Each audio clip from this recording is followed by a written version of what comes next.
Okay, once again, good morning, all of you students. This side Prakash Moka, Faculty of Civil Engineering.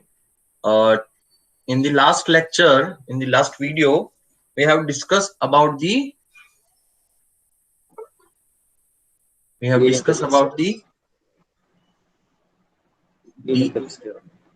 bolt strength of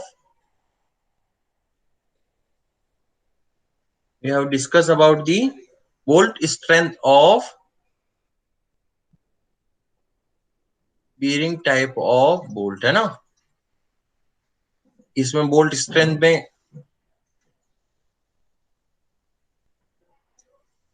first जो second जो lecture था उसमें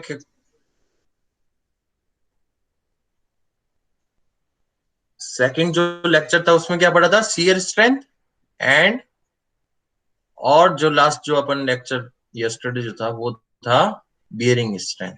okay, one by one कौन formula बताएगा आप में से. First shear strength का.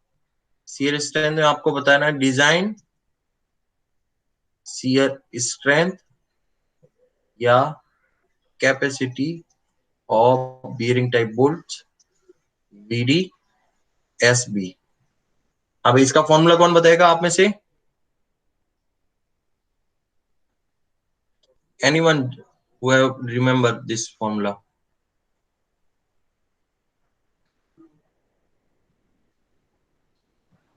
Yes, Satish. FUB divided by root 3. FUB divided by root 3. Gamma MB. Gamma MB, yes. Multiplied by NS. NS. ASB. ASB. Plus. Yes. NS. NS. NN. NN. NN ANN. ANB. Multiply reduction factor. Multiply by reduction factor. Okay, तो आप ऐसे ये जो mostly जो terms है ये offline classes में मैंने बता रखी है कि FUB means ultimate stress of the bolt and the gamma MB partial factor safety of material of the bolt, either the using in the shop and field, both are considered as 1.25, and NS is the number of the section which is cutting the shank area of the bolt, and ASB also called the gross area of the bolt या shank area, है ना, यही था.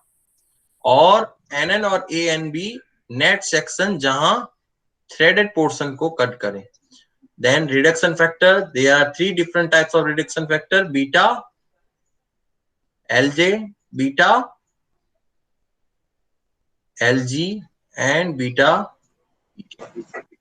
Okay, then second bearing strength design.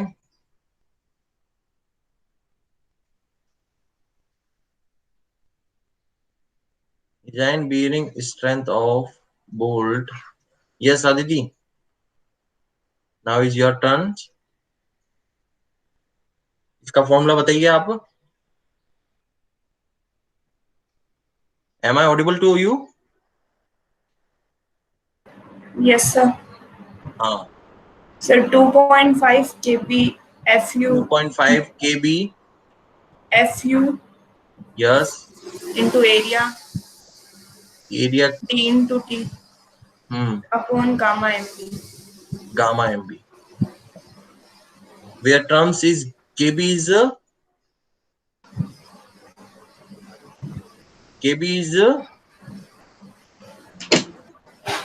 minimum of Sir, the E naught upon 3. Not upon 3 D naught. E upon 3 D naught.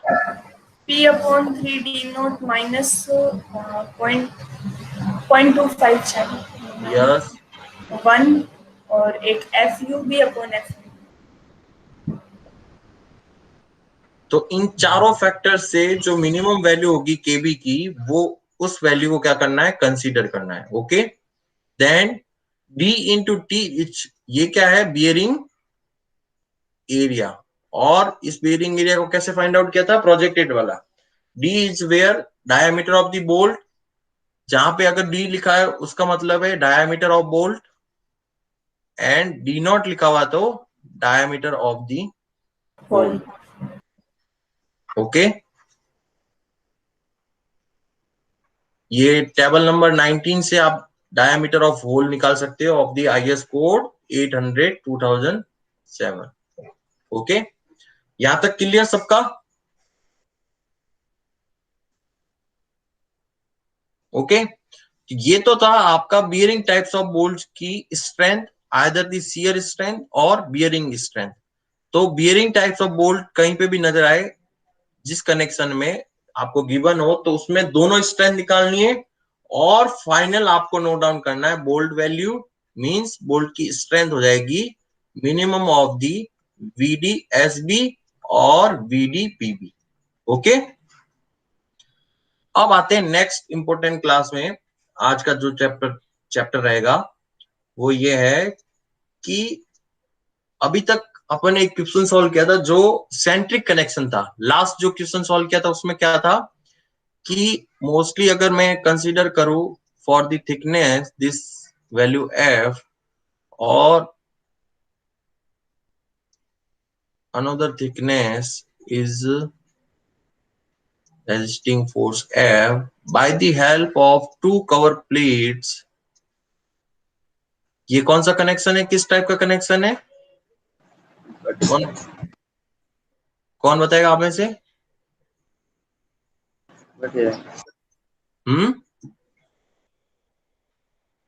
ये कौन सा connection है?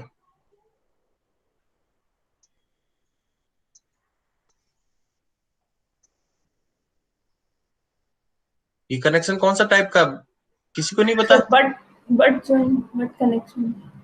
हाँ, लेकिन इसको लिखते हैं double share. Double cover butt joint. बताया था ना ये मैंने उस दिन कि अगर ये यस कवर सर। प्लेट जो है वो डबल है, सिंगल नहीं है, तो सिंगल के लिए तो single cover butt joint. But का मत दोनों जो फेस जो है प्लेट्स के टूवर्ड्स अपोजिट रहते हैं। But in case of the lap, lap मतलब लैपिंग कराना, एक प्लेट का दूसरे प्लेट के साथ में लैप कराने के बाद में और कॉमन यहाँ पे बोल्टिंग करना, ये क्या है आपका लैप जॉइंट। ओके, अब अब कंडीशन आती है आपकी ब्रैकेट कनेक्शन या एसेंट्रिक कनेक्शन। एसेंट्रिक का मीनिंग क्या है कि सीजी ऑफ द बोल्ट, जो बोल्ट्स का सीजी है ना, वहां से लोड ट्रांसफर नहीं हो रहा डायरेक्टली और कुछ एसेंट्रिसिटी ई गेन कर रहा है। यहां पे देखो कि ये क्या है, अगर कॉन्फ़िगरेशन था बोल्ट्स का, दो बोल्ट यहाँ पे दो बोल्ट यहाँ पे, इसके अपोजिट में इस कवर प्लेट की बात कर रहा हूं मैं, और इन दोनों का सीजी कहाँ है, यहीं कहीं है ना,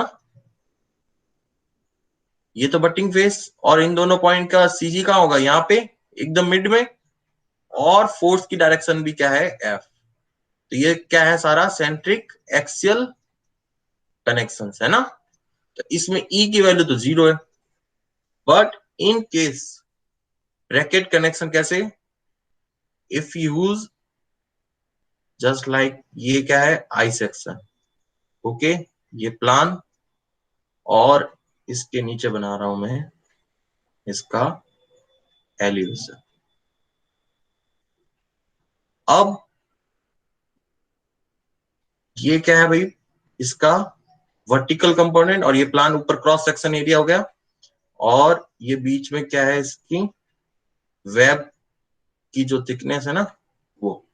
ओके, अब इस मान लो इस कॉलम को आपको किसी बीम सपोर्टिंग, ये जो बीम है वो उसका क्रॉस सेक्शन आई सेक्शन है, और वो कुछ बीम का जो ओरिएंटेशन है वो इस तरह है।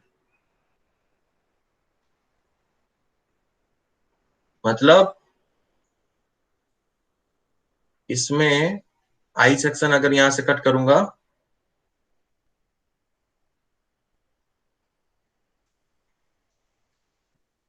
तो ये क्या है कि इसमें एक पोर्शन तो यहां रहेगा और ओके। तो अब इस चीज को इस इस कॉलम को और इस बीम को कनेक्ट करने के लिए अब आपको क्या करना है कि कनेक्शन करने के लिए एक प्लेट लेनी है, ब्रैकेट प्लेट। ओके,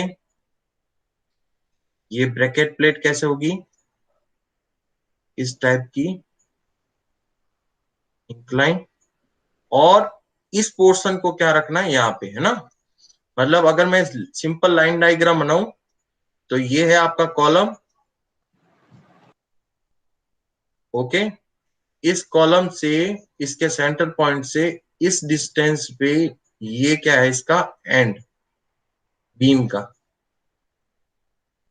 ओके, तो मतलब अगर मैं इस पॉइंट को यहाँ पे डिनोट करूं तो जस्ट एक रिएक्शन या लोड ट्रांसफर करने के मैकेनिज्म को इसको बोल दूं मैं, let's say load transfer equal to P. अब कनेक्शन तो आपने कर रखे हैं यहाँ पे, कनेक्शन तो अपन ने बोल्ट का कर रखा है यहाँ।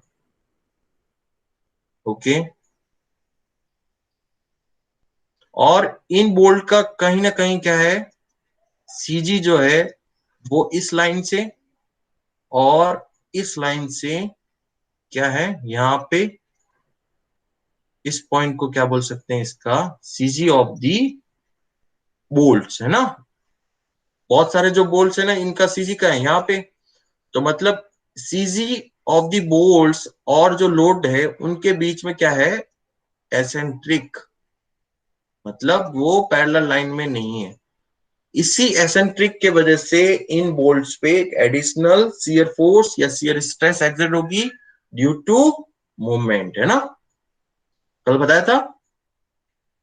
अब मेरे को ध्यान से देखना कि इस पॉइंट पे आपका थंब रखना, और ये क्या कर रहा है, इसको इस तरह रोटेट कर रहा है ना। ये जो फोर्स है P और E डिस्टेंस, उतना मोमेंट एक्सर्ट कर रहा है P into E। Okay, but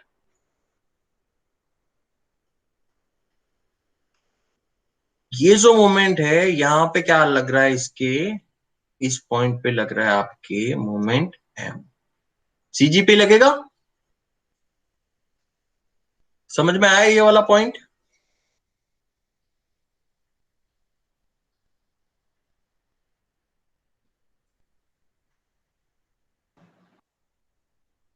yes Satish, Yes, sir. समझ में आ गया सबको।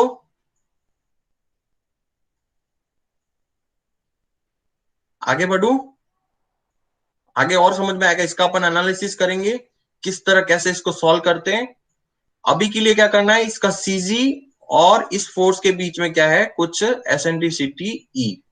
ओके, अब Yes. आते हैं नेक्स्ट स्टैंडर्ड। ये है आपका फोर्स पी। ओके, देन यहां पे आपका है एक बोल्ट, सेकंड, थर्ड और फोर्थ। ओके,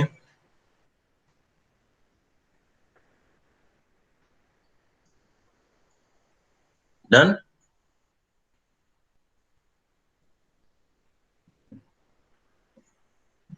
ये क्या है, आपका बोल्ट का कॉन्फ़िगरेशन बना रखा है इस टाइप से कि इस तरह से कनेक्शन कर रखा है। ओके, सबसे पहले एनालिसिस करेंगे फिर डिजाइन करेंगे इसकी। अब अब मेरे को बताओ कि इसका एरिया ऑफ जो सीजी जो होगा वो कहां पे लाई करेगा।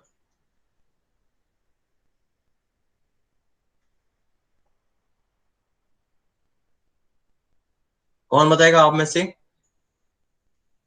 इस पोर्शन का लेट्स अज्यूम ये क्या है, इसका area of the bolt A B, ठीक है सबका।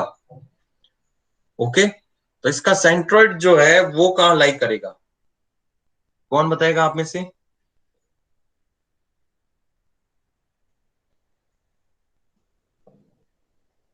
कौन बताएगा आप में से? सबसे पहले देखो ये वाली लाइन है और इसके सेंट्रल पॉइंट पे ये वाली लाइन, तो मतलब इन दोनों जो लाइंस के बीच में जो सेंटर लाइन होगी वहां पे कहीं ना कहीं क्या होगा, सीजी होगा। Yes, sir. अगर मैं सिंपल अगर ये रेक्टेंगुलर अगर कंस्ट्रक्ट कर दूं और अब आपसे पूछूं इसका सेंट्रोइड कहाँ है, तो आप क्या कहोगे कि सर एक एक्सिस बनाइए जो इन दोनों पार्ट को डिवाइड करे और एक एक्सिस यहां से दोनों पार्ट को डिवाइड, तो something like cutting this point is called CG. तो ये वाली एक लाइन ड्रॉ की सेंटर, अब दो ये जो बोल्ट है इसके साइड में हो गया, दो बोल्ट इसके साइड में, इन दोनों बोल्ट्स के बीच में डिस्टेंस लार्ज है, तो मतलब सेकंड जो एक्सिस जो रहेगी वो आपकी कहीं ना कहीं इस टाइप से है ना। तो मतलब ये क्या है आपका सीजी। ओके, सीजी अगर एक्स बार इक्वल टू कैसे निकालते हैं, a1 x1 a2 x2 plus dot dot a1 plus a2 ऐसे निकालते हैं, Yes, sir. और y बार भी ऐसे ही निकालेंगे। तो but by the help of the symmetry, ये सिमेट्री से अपन ने इसका सीजी निकाला। तो फर्स्ट पॉइंट यहाँ पे डिनोट कर रहा हूं मैं, इस पॉइंट को ध्यान से देखना, ये पॉइंट है इस पूरे बोल्ट ग्रुप का, इस पूरे बोल्ट ग्रुप का सीजी। ओके, अब इस सीजी के इसके परपेंडिकुलर अगर मैं लाइन ड्रॉ करूं तो ध्यान से देखो कि ये जो पी फोर्स है, एक तो फोर्स यहां पे एग्जर्ट होगा डायरेक्ट पी फोर्स, प्लस इस सीजी से इसके परपेंडिकुलर जो डिस्टेंस है उसको डिनोट कर रहा हूं मैं स्मॉल ई एसेंट्रिसिटी। तो सीजी पे मोमेंट कितना एग्जर्ट करेगा, moment equal to Force. Moment, yes, P into E. हाँ पी इंटू ई। तो मतलब इस पॉइंट पे अब आपका क्या लग रहा है, मोमेंट एम पी इंटू ई। ओके, ये वाला पोर्शन रब कर दूं, है ना, इसमें किसी को लिखना तो नहीं ना ये वाला पोर्शन।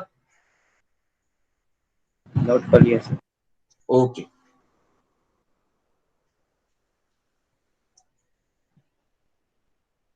अब आते हैं अपन इसकी डिस्टेंस पे।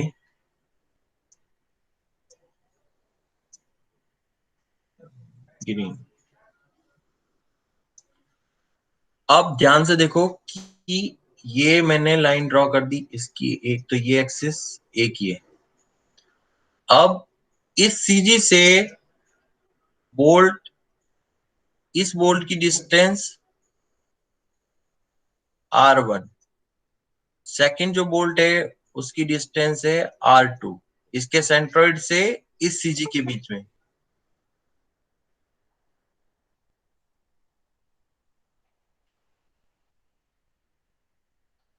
और इस सीजी से नीचे वाले बोल्ट की डिस्टेंस क्या होगी,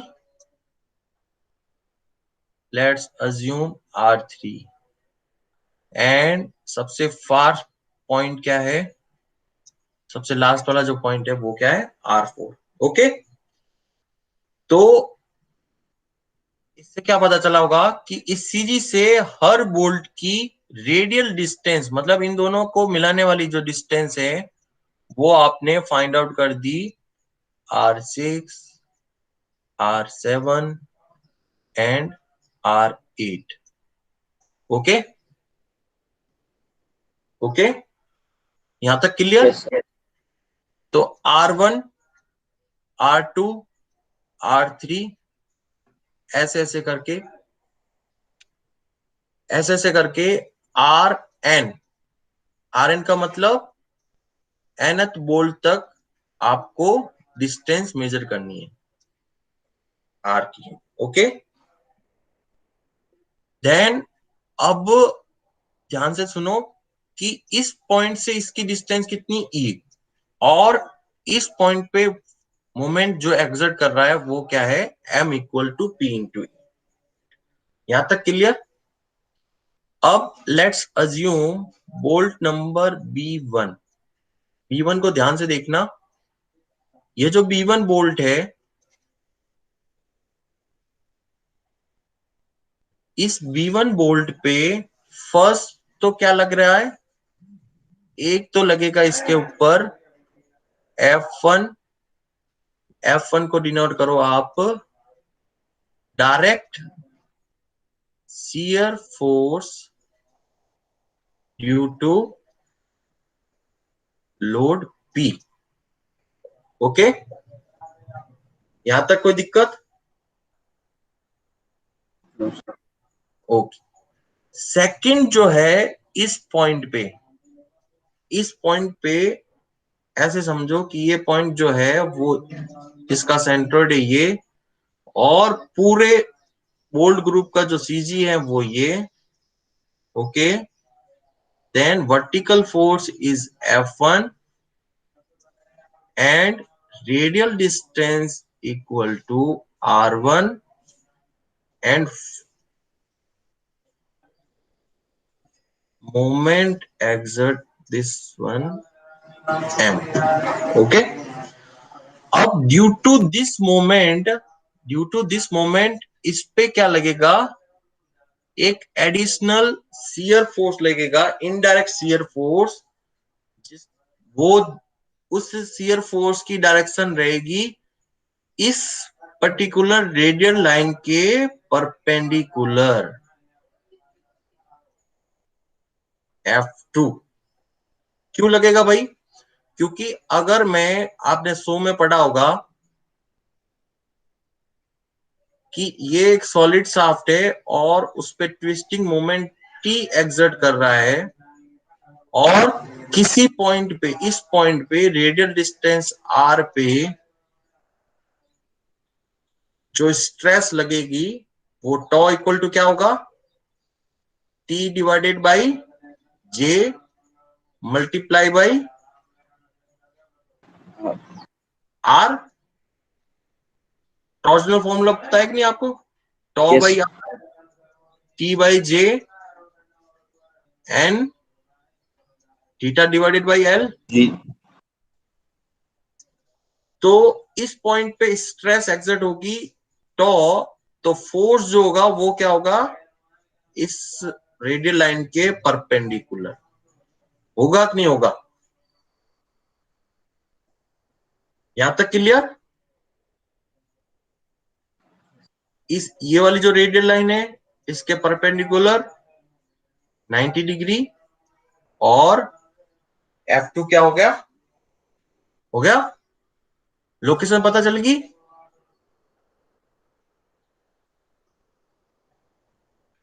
अब आते हैं अपन बोल्ट नंबर 2। अब बोल्ट नंबर 2 पे कौन बताएगा मेरे को? मैं ये वाला जो डायग्राम है इसको हटा देता हूँ, ठीक है।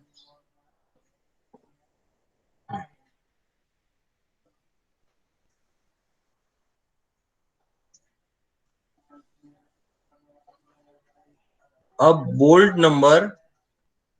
टू बोल्ट नंबर 2 पे सतीश बताएगा फोर्स की डायरेक्शन क्या रहेगी। ये है बोल्ट नंबर 1, इस बोल्ट पे डायरेक्ट शियर फोर्स, और F2 को बोलते हैं indirect force. Yes Satish. F1 तो डाउनवर्ड लगेगा। हाँ, F1 तो डाउनवर्ड लगेगा। जो इनडायरेक्ट शियर फोर्स है वो सेम मूवमेंट के परपेंडिकुलर।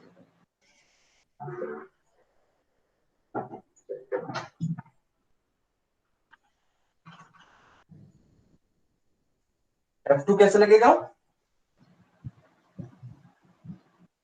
कौन बताएगा आप में से? सतीश पहले आप बताओ। देखो F1 तो डायरेक्टली सिंपल है भाई, वर्टिकल फोर्स है, वर्टिकल फोर्स तो एग्जैक्ट सीधा लगेगा F1। ओके, मूवमेंट की टेंडेंसी एंड डायरेक्शन में। हाँ, तो इस पॉइंट से इसकी सीजी जो है वो समथिंग यहाँ पे रहेगा, और इससे रेडियल डिस्टेंस है वो है इसकी R2।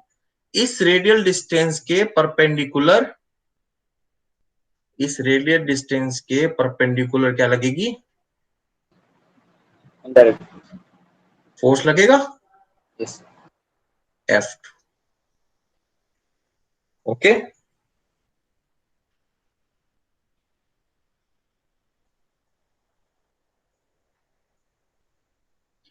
तो हर रेडियल डिस्टेंस के परपेंडिकुलर जो इस तरफ फोर्स एक्सर्ट कर दो, इसको ऐसे, इसको ऐसे, ये ऐसे, ये और, है ना,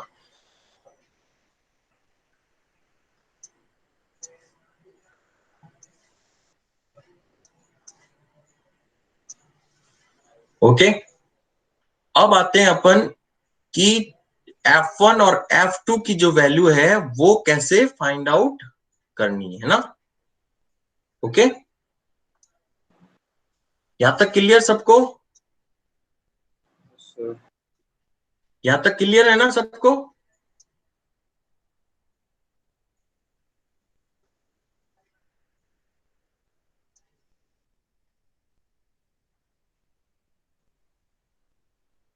इस पोर्शन को वापस मैं आगे यूज करूंगा, इसलिए रब कर रहा हूं अच्छे से समझ में आने के लिए।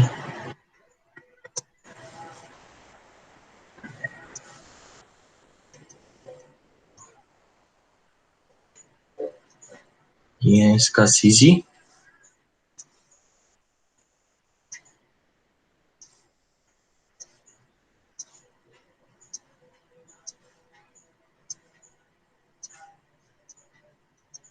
सिर्फ बोल्ट नंबर एक तो देखूंगा, ये B1 और B2। ओके,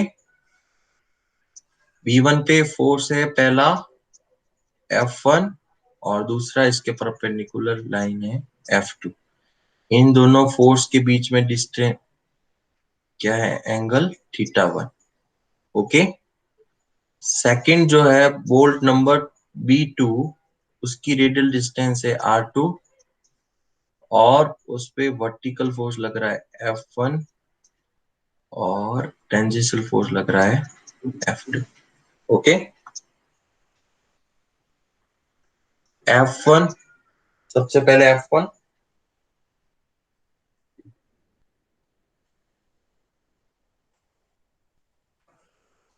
F1 हो जाएगा आपका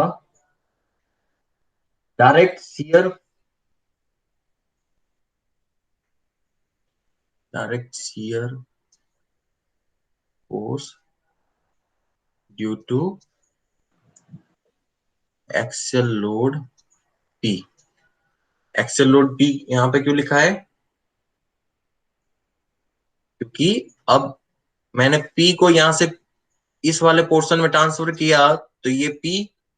ओके, देन इसकी जो डिस्टेंस है वो क्या है, E, है ना।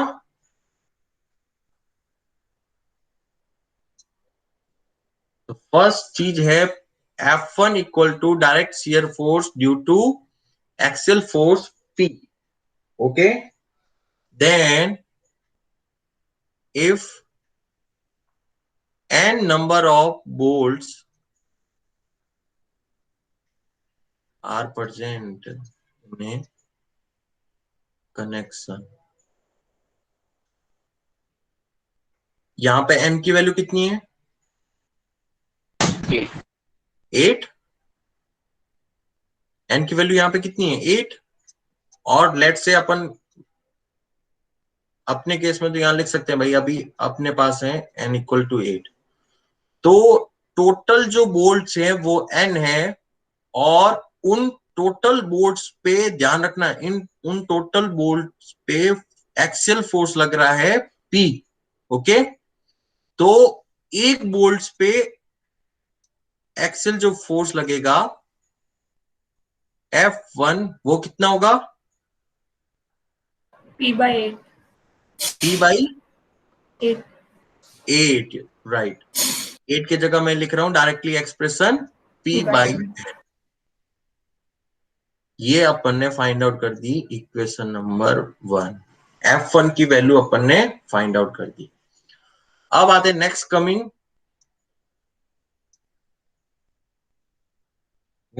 है आपका F2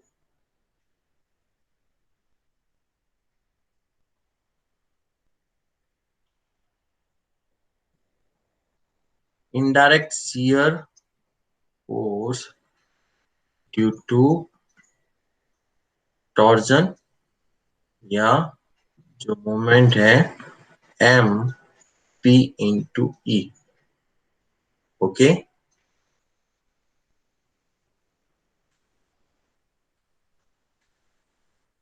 अब आते हैं अपन F2 equal to M upon I, okay, multiply by जिस डिस्टेंस पे आपको फोर्स निकालना है nth, multiply by area of the bolt. Okay,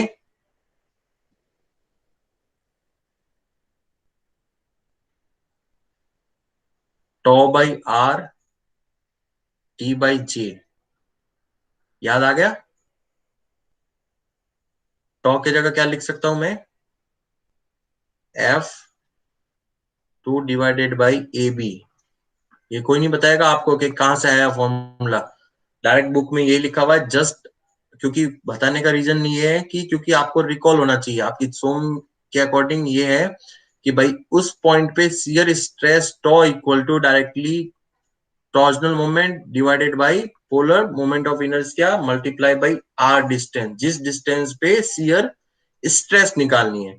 तो F2 divided by A B, ये होगी shear stress in the bolt.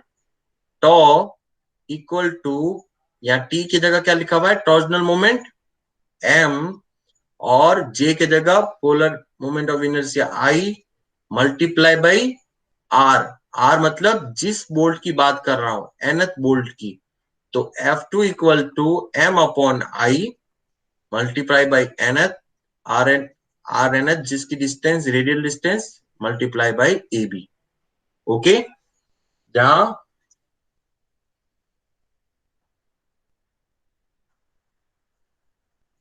Area moment of inertia I equal to summation of the I equal to 1, मतलब पहले bolt से to the nth bolt, and multiply by A I, मतलब जिस bolt का area, multiply by R I multiply by square. Okay, तो इस expression को मेरे को हल्का सा लिखना हो तो क्या लिख सकता हूं मैं अपने केस में? सबसे पहले 1, A1 मतलब I equals to 1 to 8. 1 to 8 summation 1 of to 1 to 8, 8. Yes, I equal to 1 to 8, और उनका सबका एरिया और उनके सबकी Radius. रेडियल Radial डिस्टेंस का distance का स्क्वायर। तो A1 multiply by R1 square plus A2 multiply by R2 square. बहुत इंपॉर्टेंट है, गेट में भी क्वेश्चन आता है, ईएस में भी आता है, और इन सेमेस्टर में भी 20 या 15 मार्क्स का क्वेश्चन आता है। ये फिक्स है ये क्वेश्चन, और बहुत ही कंसेप्चुअल क्वेश्चन है ये।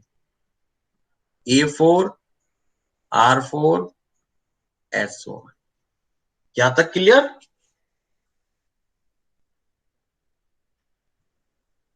ओके, तो we can directly write expression F2 equal to M। M के जगह क्या लिखूं मैं? P multiply by E, and अभी के लिए जो अपना बोल्ट जो है वो कौन सा है? RNH, मतलब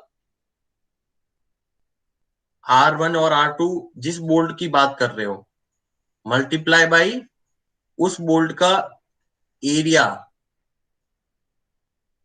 divided by total expression summation of the A I और आई स्क्वायर। ओके,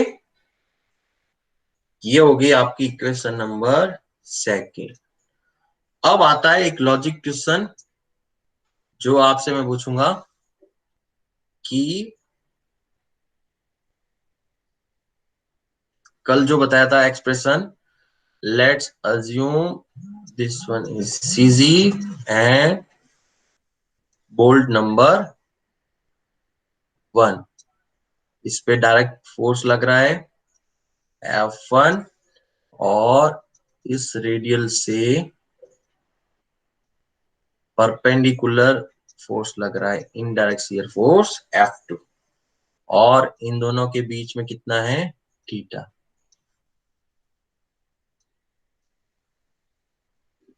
ये थीटा है तो ये क्या होगा 90 माइनस थीटा, ये 90 और ये वापस क्या हो जाएगा आपका थीटा। तो थीटा की वैल्यू निकाल सकते हो डायरेक्टली। अगर आपके पास ये डिस्टेंस और ये डिस्टेंस पता है तो थीटा की वैल्यू निकाल सकते हो। यस और no? Yes sir. Yes sir. मैं इस बोल्ट की बात कर रहा हूं आपसे, ये जो बोल्ट है ना इसकी बात कर रहा हूं।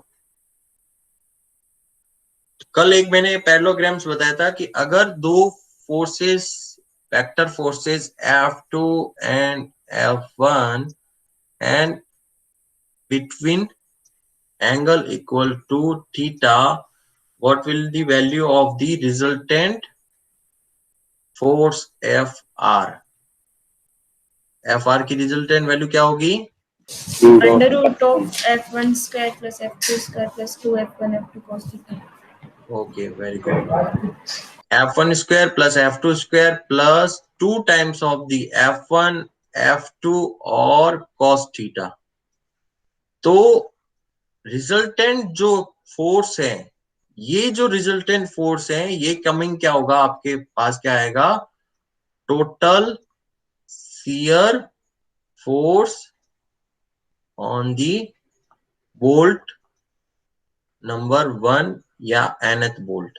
ओके, अब Fr की वैल्यू किस पे डिपेंड कर रही है कि भाई F1 F2 and third one is angle. But F1 तो डायरेक्टली सबके लिए कांस्टेंट है भाई, P बाई एन। अगर अपने केस में देखूं तो P बाई 8 डायरेक्टली, तो ये तो सबके लिए कांस्टेंट है। और सेकंड एक्सप्रेशन था अपना F2 PE summation of the AI square.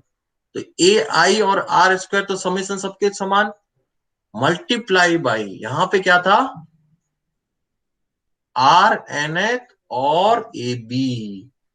तो मतलब R की वैल्यू जितनी ज्यादा होगी उस पर्टिकुलर बोल्ट पे मोमेंट के वजह से इनडायरेक्ट जो शियर फोर्स है F2, उसकी वैल्यू क्या होगी ज्यादा। मतलब मैं अगर आपसे पूछूं कि बोल्ट नंबर B1 और बोल्ट नंबर B2, उसमें F2 की वैल्यू B1 में ज्यादा होगी या B2 में? B1। B1 में, क्यों? R1 Q. क्योंकि वो रेडियल डिस्टेंस ज्यादा है उसकी, है ना भाई। उसकी उसकी जो रेडियल डिस्टेंस जो है वो क्या है RNH जो डिस्टेंस है सबसे ज्यादा बोल्ट B1 पे, मतलब जो आउटर एज पे जो बोल्ट है उसकी सबसे ज्यादा डिस्टेंस है। एक तो ये फैक्टर कंसीडर करना है F2 में। अब दूसरा कि वहां पे थीटा की जो वैल्यू है वो भी क्या है सबसे मिनिमम, है ना, कि cos थीटा। तो cos theta equal to 0 degree, cos theta की वैल्यू कितनी होगी 1। और theta equal to 45, cos theta cos 45 1 कितना अपॉन रूट 2। 1/2। तो मतलब थीटा जितना इंक्रीज होगा cos थीटा की वैल्यू क्या होगी डिक्रीज। तो एक तो केस होना चाहिए आपका थीटा मिनिमम भी होना चाहिए, प्लस F2 भी क्या होना चाहिए सबसे हाईएस्ट या सबसे लॉन्गर जो रेडियल डिस्टेंस पे होना चाहिए। आई बात समझ में?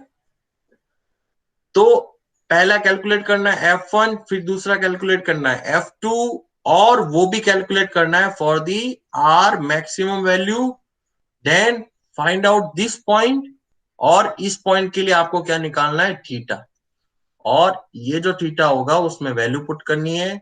ये वैल्यू पुट करने के बाद में इस एक्सप्रेशन से आपके पास आएगा कि इस पर्टिकुलर बोल्ट पे जो शियर फोर्स या शियर जो लोड है वो लग रहा है Fr, और ये जो Fr है there will be VDB। VDB मतलब बोल्ट वैल्यू या बोल्ट स्ट्रेंथ। और बोल्ट स्ट्रेंथ अपन ने फाइंड आउट कर सकती है, कर सक अपने कर अपन कर चुके हैं कि कौन किसके लिए? बियरिंग टाइप्स ऑफ बोल्ट के लिए। Minimum of the VD SB and VDBB। आया समझ में आपको? यहां तक Yes, clear? Yes sir. Okay, अब कैल्सी निकालो, क्वेश्चन लिखो। बहुत इंपॉर्टेंट क्वेश्चन है। अगर ये समझ में आ गया तो ये पूरा कंसेप्ट समझ में आ जाएगा।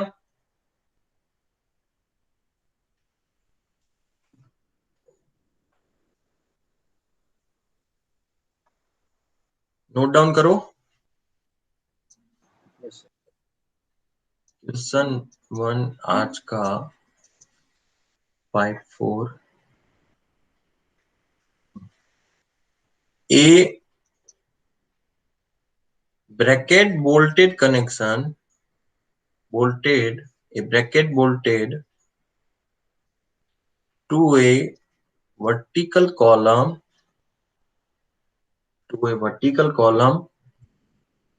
as shown below figure। क्या है? Bracket bolted connection. तो मैंने उसका नाम बताया था, एसेंट्रिक कनेक्शन है। It is one of the type of the eccentric connection. M20 bolt. अगर इसको क्लियर विजिबल करना है तो आपकी एस के दुग्गल जो है ना बुक, उसके अंदर वोल्टेज जो कनेक्शन है उसमें कुछ कलर्ड फोटो दे रखा है कनेक्शंस के। उसमें 1 बाय 1 गो थ्रू होना, और उसमें पता चल जाएगा आपको एसेंट्रिक, सेंट्रिक, ब्रैकेट, क्लीट, ये जो कनेक्शंस है वो कैसे 3D में और एक्चुअल में कैसे व्यू होता है। तो if M20 bolts of grade 4.6 are used, first determine maximum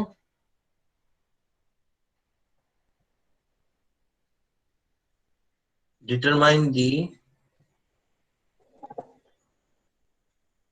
maximum value of factored load P which can be carried safely और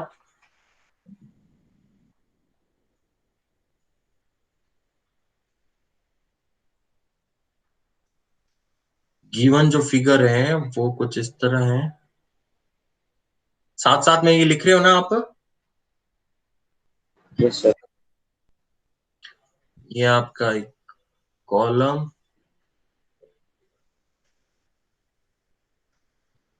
और इस कॉलम पे ये आपका ब्रैकेट,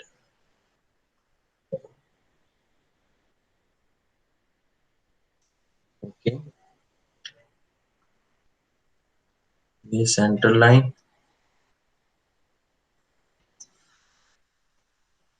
और इस सेंटर लाइन से आपके कनेक्शन हैं 1 2 3 4। ओके, देन ये लिखा हुआ है ISMC,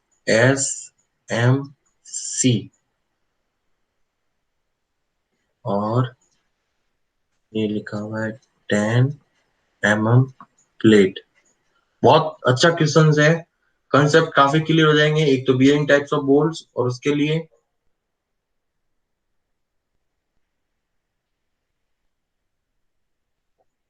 ये है इसकी सेंटर लाइन, और इन बोल्ट की सेंटर लाइन से जो डिस्टेंस है वो है आपकी 80 mm, और इसके एबो जो है वो भी कितना 80 mm, और ये दे रखी है आपको edge distance and distance 33 mm। Calci पास में रखना।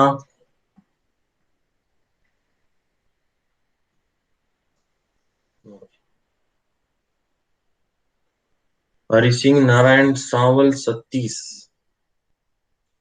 Satish, I am audible to you? Yes sir. Okay, तो ये हो गया आपका पूरा टोटल डिस्टेंस।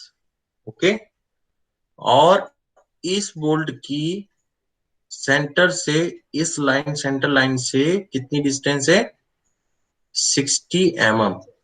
देन इस बोल्ट से है इसकी डिस्टेंस 60 mm। ओके, और एक चीज गिवन है आपको कि ये जो लोड है P, वो इस सेंटर डिस्टेंस से 250 mm एसेंट्रिक। ओके, यहां तक क्लियर?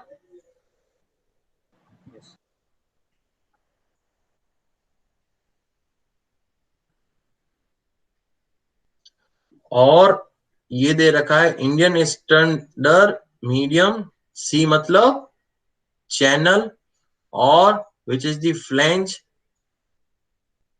फ्लैंज विड्थ या हाइट जो है वो है इसकी 300।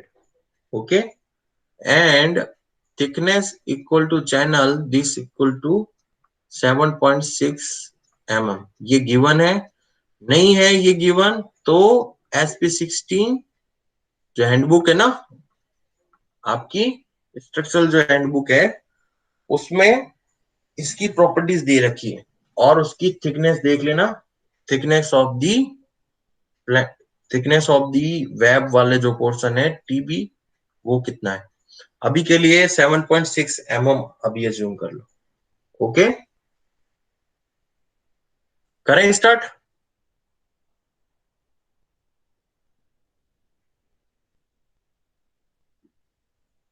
चलो, सबसे पहला point, given data. Given data दे रखा है आपको। First M20 bolt means diameter of the bolt equal to 20 mm।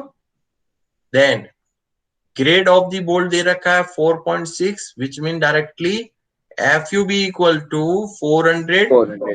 Megapascal, and FYB equal to 240 megapascal.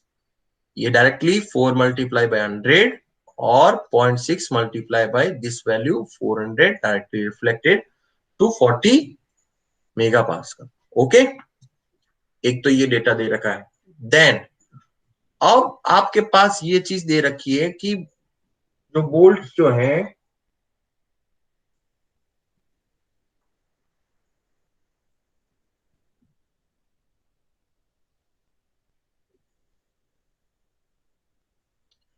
एक एक जस्ट मैं मिसिंग कर रहा हूं, एक और है। एक जो सेंटर जो पॉइंट है वहां पे भी एक बोल्ट है। ओके, इसलिए इन दोनों के पिच की जो वैल्यू है वो 80 mm होगा। तो टोटल बोल्ट्स कितने हैं? n equals to 5. n equal to 5, right. तो फर्स्ट, सेकंड, थर्ड, फोर और 5। ओके,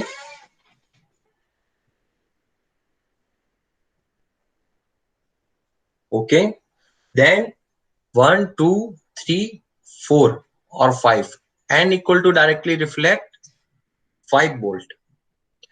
अब आते हैं by the help of this configuration, यहां से सबसे पहले मेरे को कौन बताएगा कि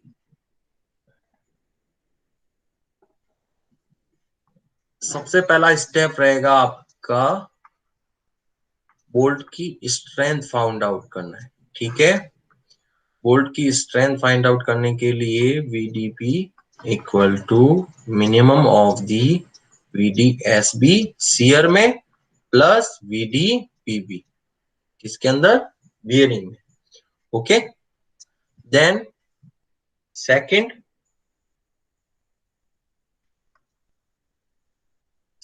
स्टेप है आपकी रिजल्टेंट फोर्स FR निकालना। ठीक है, अब इन दोनों के कंपैरिजन से अपन फाइंड आउट कर सकते हैं value of the P। Okay, तो फर्स्ट जो लास्ट जो अपना वीडियो जो लेक्चर था उसमें किसी एक बोल्ट की, लेट्स अज्यूम बोल्ट नंबर 1, इस बोल्ट की बोल्ट स्ट्रेंथ निकालनी है। तो स्टेप नंबर 1 सबसे पहला निकालते हैं शियर स्ट्रेंथ या design shear strength of the bolt. Okay, तो डिजाइन शियर स्ट्रेंथ बोल्ट के लिए कौन सा फॉर्मूला है भाई, कौन बताएगा आप में से? Sir, VDSB equals to FUB upon FUB divided by √3 root gamma 3 gamma MB into NNNN NN into ANB ANB plus plus NF NS into ESB ASB. और रिडक्शन फैक्टर। Yes. ठीक है, Yes. तो रिडक्शन फैक्टर अभी के लिए तो अपन skip करेंगे क्योंकि अपनी वैल्यू जो है वो डायरेक्टली रिफ्लेक्ट कर रही है। D इक्वल टू कितना, 20। सबसे पहला चेक करना है 15 times of the D 300 mm। 300 mm से ज्यादा नहीं है ना, डिस्टेंस 80 mm ही है। Then 8 into D grip distance 160 mm, ये भी सेटिस्फाइड। मतलब टोटल जो रिडक्शन फैक्टर पैकिंग जो है वो भी नहीं कंसीडर कर रखा है, तो टोटल जो फैक्टर जो होगा वो हो जाएगा आपका 1। ओके, ये क्या है आपका क्विक चेकिंग, क्विक चेक करना है किसके लिए, रिडक्शन फैक्टर के लिए। अब आते हैं, अगर ये एक आपको मैंने बताया था कि अगर कुछ नहीं दे रखा कि वो जो प्लेन जो है shear plane which is cutting either the shear shank area और आइदर इन थ्रेडेड पोर्शन, तो अपन कौन सा कंसीडर करेंगे? अगर कुछ नहीं दे रखा तो अपन क्या अज्यूम करते हैं,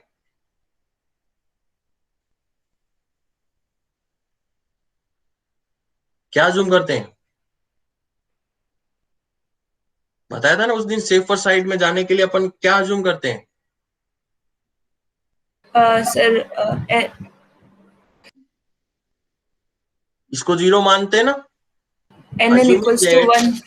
हाँ, सेफर साइड में जाना है अपन को, तो भाई shear plane cuts the root of the thread. Okay, threaded portion को कट कर रही है, which mean directly NH equal to 0, NN equal to 1। Then FUB क्या है, 400 mega pascal, gamma MB 1.25, table number 4 of the IS code 800 2007।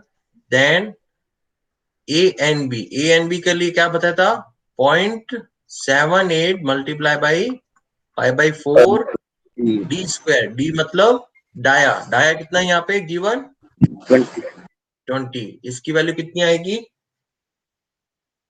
कौन calculate करके बताएगा?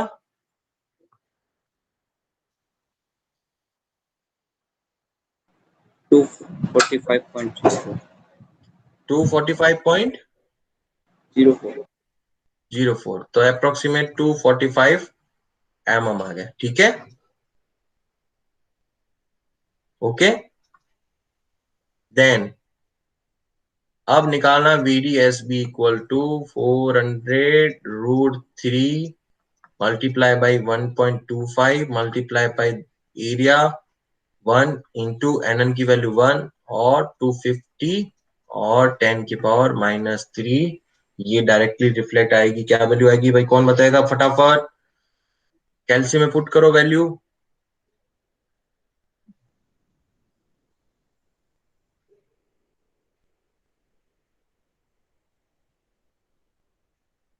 Sir, 4527 4527 kilonewton. Okay right, very good. अब आते हैं सेकंड।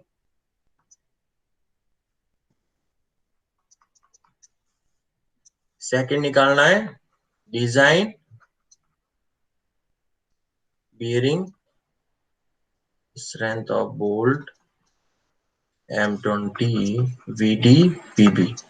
हाँ भाई, इसका एक्सप्रेशन कौन बताएगा? Satish. FUB divided by FUB divided by no FU क्या पूछ रहा हूं मैं? बियरिंग का पूछ रहा हूं, बताए जैसे 2.5 kb हैं? 2.5 kb FU हाँ D into T divided by हाँ ओके। अब आते हैं कि अपना जो ISMC जो है, वो जो मटेरियल, रोल्ड मटेरियल, उसके लिए FU जो है वो कितना है? 400 mega pascal. Okay. T T क्या लेते हैं अपन? Minimum of the T1 and T2। Thickness of thinner plate. हाँ, तो थिनर प्लेट इसमें क्या है? एक की थिकनेस तो कितनी है? 7.6। दूसरे की थिकनेस कितनी है? 10। 7.6. 7.6 7.6 लेंगे। Yes, sir.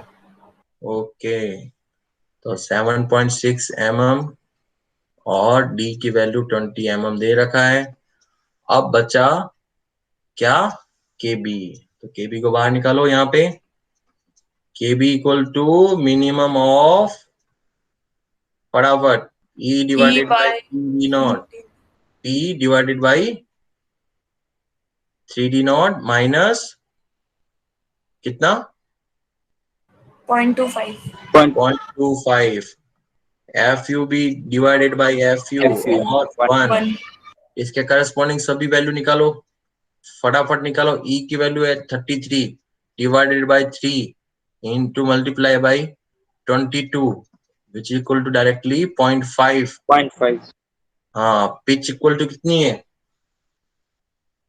इसमें? इसमें ध्यान रखना कैसे निकालते हैं पिच।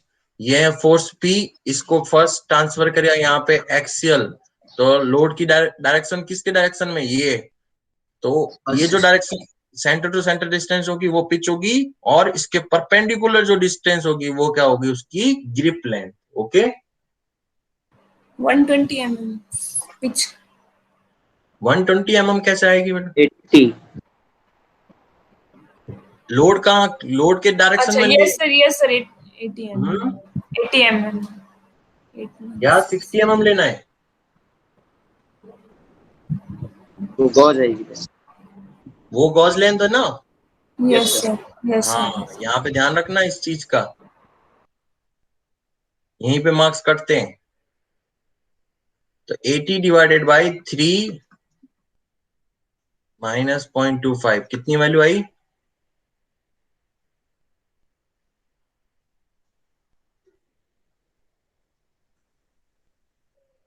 क्या value I?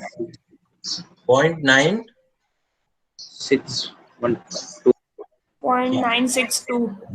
Okay, then this value 400 divided by 410 0.96 0.97 97। okay, so Yes sir. minimum of the all of the four values is equal to KB equal to 0.5 0.5. 0.5। yes, then directly express one direct रखो इसके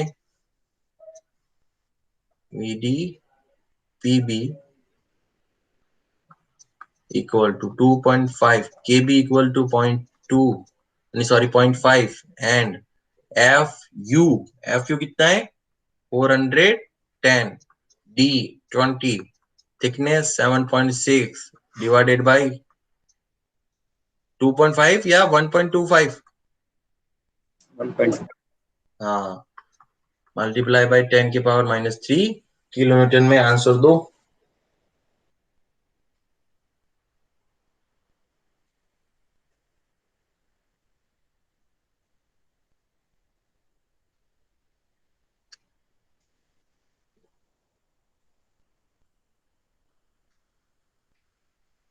कितना आया? 63 kilonewton. 62.3 320. Okay, तो bolt की strength कितनी आई? Design bolt strength VDB equal to minimum of the first 45.27 और 62 कितना लिखेंगे 45.27 किलोन्यूटन। Okay, VDB। अब आते हैं मेन प्रॉब्लम। ये तो था आपका बोल्ट की स्ट्रेंथ निकालने के लिए। अब मोस्ट इंपोर्टेंट पॉइंट है आपका, वो पॉइंट है ये।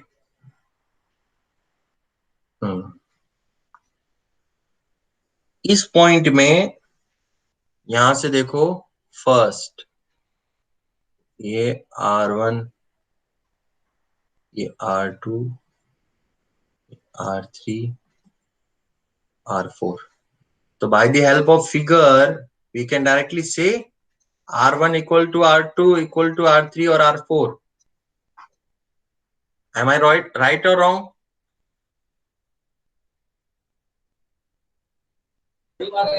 Yes, sir. Okay, then how can we find out the R1? Yeah, equal to, we can directly say R, all values are common and equal, we can say directly R. R की value कैसे निकालेंगे? By the help of this.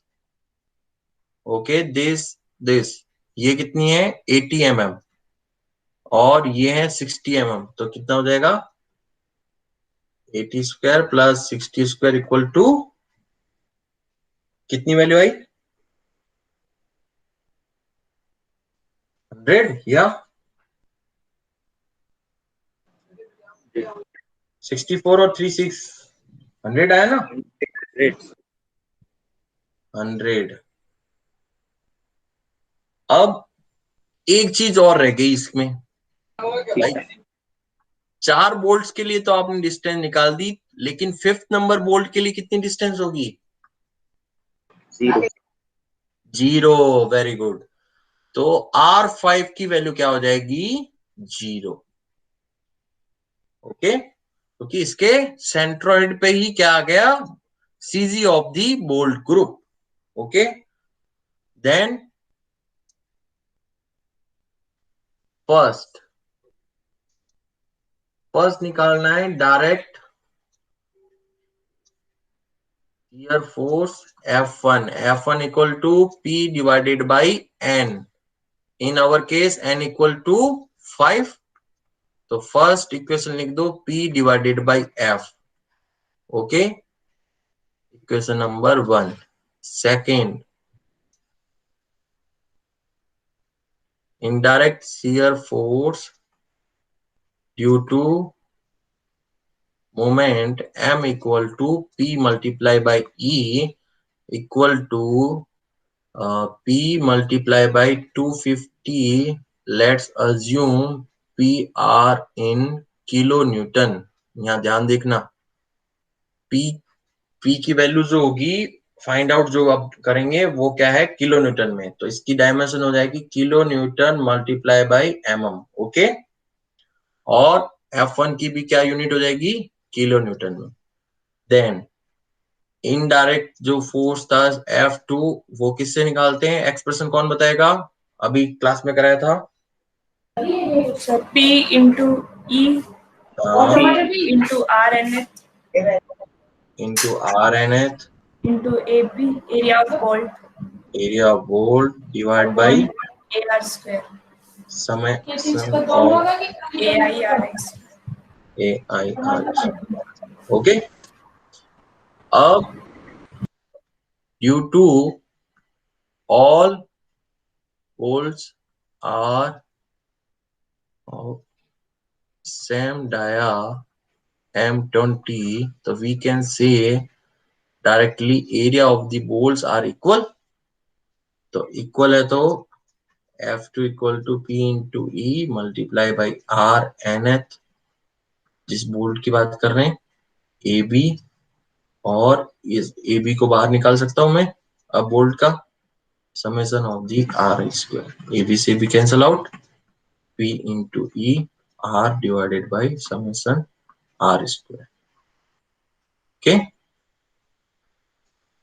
अब F2P into E, P multiply by 250 multiply by R, R की value कितनी है 100, और summation of the R, total R का square, तो R1 square plus R2 square plus R3 square और R4 square plus R5 square. Okay, R5 तो 0, और ये जो टोटल जो सेम वैल्यू है R1 और R2, तो 4 टाइम्स ऑफ दी 100 स्क्वायर लिख सकता हूं. 62.5 P. ओके, कितना आया?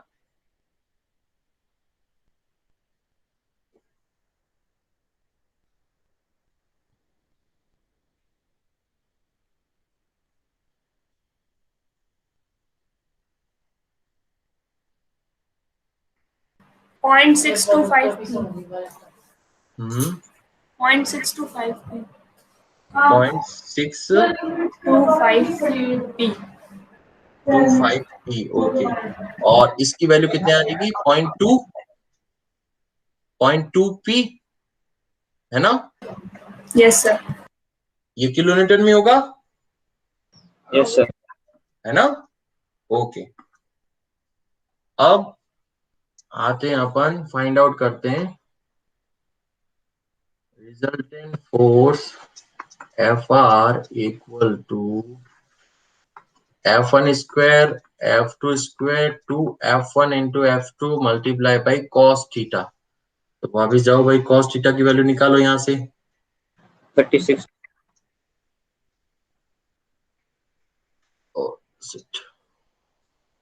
कॉस थीटा ये है इस पे F1, ये है F2, और इनके बीच में है थीटा. थीटा की वैल्यू कितनी हो जाएगी? ये भी थीटा है ना, डायरेक्टली कॉस थीटा की वैल्यू निकालें अपन, तो cos theta equal to 60 divided by 100.6, है ना भाई? This one base divided by hypotenuse, ये वाला कॉस थीटा क्या होता है? यस और नो? यस और नो? Yes sir. ओके, तो यहां पे डायरेक्टली अपन ने कॉस थीटा की वैल्यू कितनी निकाल दी 0.6. Okay, yes sir, okay, then FR equal to F1 square, F1 कितना था 0.2 P square plus 0.625 P square, 2 multiply by 0.2 P multiply by 0.265 P, और cos थीटा इक्वल टू 0.6. तो FR इक्वल टू P का square, यहाँ पे P square, और square root में आगे आ जाएगा P, और स्क्वायर रूट में अब इस एक्सप्रेशन की वैल्यू जल्दी कैलसी में रखो और फाइंड आउट करके बताओ.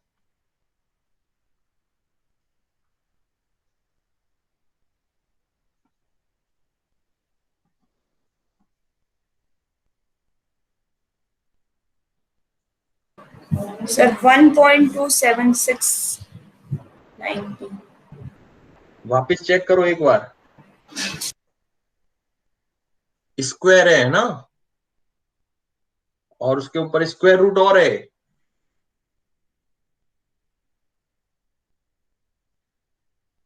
कम से कम 4 या 5 डिजिट में चाहिए, तब जाके आपके लास्ट जो फाइनल जो आंसर होता है वो एक्यूरेट आएगा।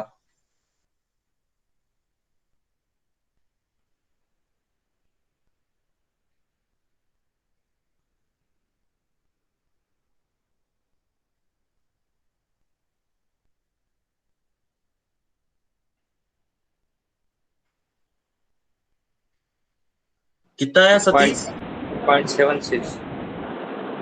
0.719 और आगे 5 डिजिट में चाहिए मुझे। 87। 87, okay. Aditi, check your expression in the calci. I think this one is right. Okay. आगे बढ़े। अब आपका ये जो बोल्ड नंबर 1 है, बोल्ड नंबर 1, उस पे रिजल्टेंट जो FR शियर फोर्स लग रहा है, can you please turn off your mic somebody? Satish. तो P multiply by 0.761987, this force क्या है? Resultant shear force. और ये जो बोल्ट जो है वो सेप कब होगा? जब इस पे टोटल जो शियर फोर्स है विच इज इक्वल और lesser than design shear force. ये क्या था? Design shear strength of the bolt. ये अपन ने bye the help of IS 800 2007 से प्रोसीजर से अपन ने फाइंड आउट कर ली थी। इसकी वैल्यू कितनी है? 45 कितनी है इसकी वैल्यू? 27 किलोमीटर। 27 40.27 kilo Newton. और इस पे टोटल फोर्स कितना एक्सर्ट कर रहा है? P मल्टीप्लाई बाई ये, तो P multiply by 0.761987 which is less than 45.27 kilo Newton में। और P की वैल्यू इससे कम होनी चाहिए, लेसर देन कितना आएगा ये? 59.41। Okay, kilo kilo Newton. मतलब इसका कंक्लूड अगर करूं कि ये क्या बोल रहे थे क्वेश्चन में, भाई क्वेश्चन क्या आस्किंग कर रहा था इसका कि find the determine the maximum value of factored load. तो मतलब P को क्या अपन ने कंसीडर किया है? फैक्टर्ड, ठीक है।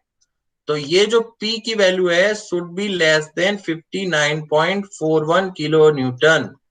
कि अगर आप यहाँ पे कोई भी एंड रिएक्शन या फोर्स जो है वो 59.41 किलो न्यूटन से कम रखेंगे, तब तक ये जो कनेक्शन है are the safer side.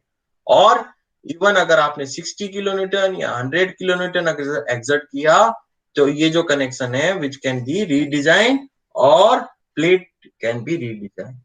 Okay. अब आपसे इसका सेकंड पार्ट पूछा था। सेकंड पार्ट है आल्सो डिटरमाइन दी सर्विस या वर्किंग लोड। सर्विस और वर्किंग लोड निकालने के लिए क्या करेंगे अपन? सर्विस लोड और वर्किंग लोड निकालने के लिए PS इक्वल टू फैक्टर जो लोड, फैक्टर लोड मतलब 1.5 से अपन पहले मल्टीप्लाई किया हुआ है, तो अपन अब इसको क्या कर सकते हैं? 1.5 से डिवाइड करेंगे तो सर्विस लोड मतलब एक्चुअल में लोड कितना कंसीडर करना है, मतलब जब डिजाइन करते हैं तो अपन क्या करते हैं, फैक्टर्ड वैल्यू लेते हैं ना, मैंने बताया था टेबल नंबर 5 में अपन लोड कैलकुलेशन में फैक्टर लोड लेते हैं। Yes. हाँ, तो Yes, sir. 59.41 उसमें डिवाइड करो 1.5 का।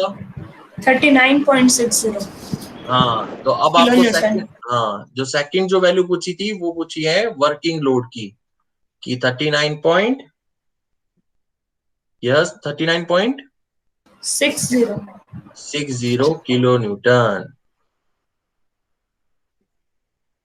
आया मजा इसमें? Yes, पूरा sir. समझ में आ गया? Yes, sir. Yes, sir. Okay, तो आज के लिए इतना ही रहेगा, और नेक्स्ट जो क्लास रहेगी उसमें इसी का एक और एसेंट्रिक कनेक्शन है जिसमें bolts are both in either in tension और शियर। अभी के लिए तो ये जो बोल्ट था इन प्लेन ही क्या लग रहा था, इस पे फोर्स, मतलब P जो फोर्स है डायरेक्टली इस पे ही लग रहा है, तो ये इन प्लेन शियर फोर्स लगा रहा है। बट इन अदर कंडीशन क्या होगा कि अगर ये जो कनेक्शन जो है वो कुछ रिवर्स इस टाइप में कनेक्शन हो जाए और बोल्ट यहाँ पे लगे, तो वो क्या होंगे, बोल्ट टेंशन में भी होंगे और शियर में भी होंगे। ये जो दूसरा एक्सप्रेशन रहेगा ये थोड़ा कॉम्प्लेक्स एक्सप्रेशन है, इसको अपन नेक्स्ट अपनी टुमारो जो क्लास है मॉर्निंग क्लास में उसमें पढ़ेंगे। Okay, Yes, sir. Thank you, sir. Thank you. Thank you, sir.